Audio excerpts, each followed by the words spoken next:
जब असम और बंगाल में ट्रक आना जाना करते हैं, असम से ट्रक, बंगाल से ट्रक जाते हैं असम में, फिर असम से ट्रक आते हैं बंगाल में। जब मैं ट्रक वाला से बात होते हैं, भाई प्राइस क्यों बढ़े हैं, लोग बोलते हैं कि हम सिलीगुड़ी में कोई अभिषेक टैक्स देना पड़ता है हर ट्रक्स में। क्या अभिषेक है, कौन है, मैं नहीं जानता हूं, but this is a story of every truck driver who goes to Assam कि हमें जाने में भी अभिषेक टैक्स देना पड़ता है, आने में भी अभिषेक टैक्स देना पड़ते हैं।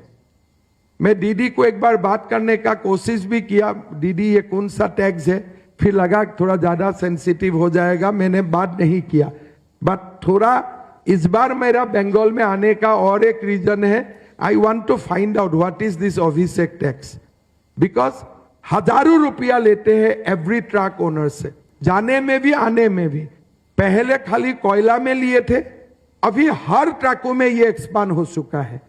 तो इसका बारे में भी थोड़ा छानबीन करने थे, इसीलिए I have utilise this period to identify what is Abhishek tax. अभी मालूम हो गया। मेरा लगता है कि चुनाव का बाद बीजेपी अपने आप ये टैक्स खत्म कर देगा। असम में थोड़ा प्राइस भी इसमें थोड़ा कम होगा, not only Assam, entire north east India में।